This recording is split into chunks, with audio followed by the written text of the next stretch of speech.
The news کے editor investigation انصار عباسی کے مطابق یہ ساری کارروائی را کے ایجنٹس کی ہے. اس پر بات کرتے ہیں. ہمارے ساتھ ٹیلی فون لائن پر موجود ہیں اس وقت انصار عباسی صاحب.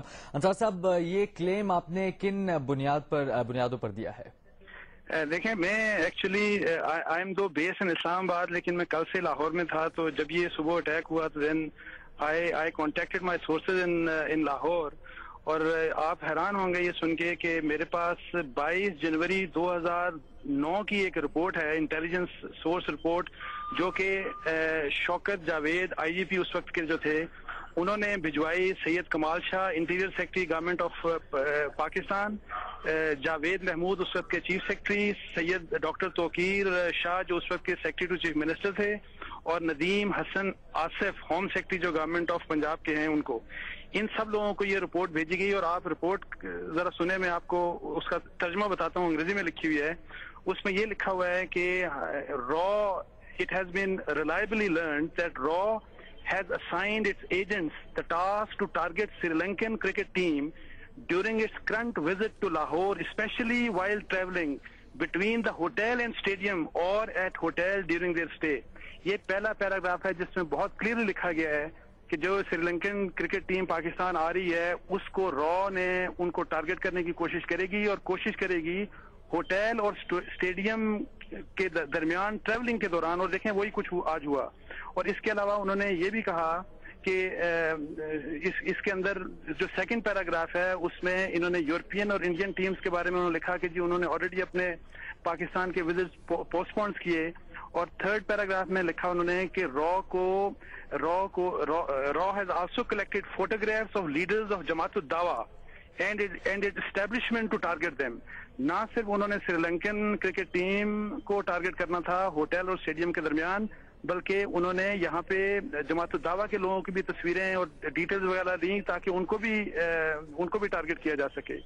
اس بیس کے اوپر یہ جو چونکہ میں نے آپ کو بتایا کہ یہ 22 جنوری 2009 کی انٹیلیجنس رپورٹ تھی جو گورنمنٹ آف پنجاب نے، جیسا کہ میں نے پہلے بھی آپ کو بتایا کہ 4 different authorities including the federal and provincial authorities, ان سب کو بھیجا گیا. اس کے اوپر پھر یہاں پہ اس وقت جو چیف منسٹر تھے شہباز شریف، انہوں نے پھر لکھا کہ انہوں نے یہ سارا کچھ دیکھا اور انہوں نے کہا کہ بہت ہی اسٹرکٹ قسم کے سیکیورٹی میجرز لیے جائیں.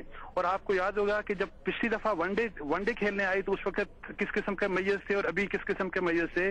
اور اس کی تمام ڈیٹیلز، منٹس وغیرہ جو اس دوران میٹنگز ہوتی رہیں، اس گورنر رول سے پہلے جو میٹنگز ہوتی رہیں، جو منٹس تھے ان کے، یہ سب کچھ موجود تھا.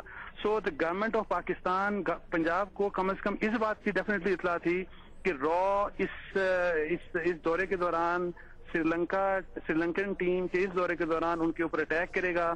اور آج ہم نے دیکھا کہ وہی کچھ ہوا جو کہ اس رپورٹ میں ریفلیکٹڈ تھا. جی انصار صاحب، لیکن اتنی دیر پہلے 22 جنوری 2009 کو یہ رپورٹ ہماری انٹیلیجنس ایجنسیز کے ہاتھ میں تھی.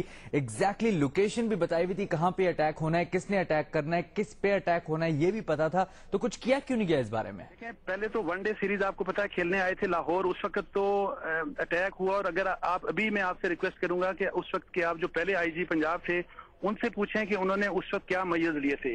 ابھی کا مسئلہ یہ ہو گیا کہ جب سے گورنر رول آیا ہے تو انہوں نے نہ صرف آئی جی کو چینج کیا بلکہ جو لاہور کے سی سی پی او جو ٹاپ پولیس آفیشل لاہور کے تھے، اور 6 ایس پیز انہوں نے چینج کر دیے، ایس پی آپریشن چینج کر دیے. سو جتنے بھی کنسرن لوگ تھے وہ سارے کے سارے چینج کر دیے. اور اس وقت جو آپ کو پتہ ہی ہے کہ گورنر رول کے بعد ان کی ٹوٹل توجہ اس وقت یہ تھی کہ یہ جو ہارس ٹریڈنگ ہو رہی ہے، جو اس وقت آج چونکہ میں کل سے میں جیسے آپ کو بتا رہا ہوں اور جو کہ میں سننے میں آ رہا ہے، جو ان کی چونکہ جو ایک اپنی توجہ تھی بجائے اس کے کہ آپ سیکیورٹی کی طرف ہوتی، بجائے اس کے کہ لا اینڈ آرڈر کی طرف ہوتی، یہ ان کی توجہ ڈفرنٹ سائڈ پہ تھی. اور it is an extremely serious security lapse. اس قدر واضح طور پہ آپ کے پاس انٹیلیجنس رپورٹ، اور وہ بھی 22 جنوری 2009 کو آپ کے پاس آئی، اور اس میں لکھا ہوا ہے کہ راہ کے لوگ یہ کریں گے آپ کے ساتھ. اور آپ نے اس طریقے سے اتنی آسانی سے اپنے آپ کو آپ نے شکار کروا لیا را کا. اور آج جس طریقے سے پھر لاہور میں ہوا کہ پوری دنیا کے سامنے اب ہم منہ دکھانے کے قابل نہیں رہے کہ ہم نے اور ہم ابھی اور ہم اس قدر اپولوجیٹک ہیں کہ وی ڈونٹ نیم انڈیا، ہم انڈیا کا نام نہیں لے سکتے، ہم را کا نام نہیں لے سکتے. اور اب تو پنجاب گورنمنٹ کے پاس تو یہ ڈیٹیلز چونکہ ہیں تو ان کو تو کم از کم امیڈیٹلی بتانا چاہیے تھا، فارن آفس کو بتانا چاہیے تھا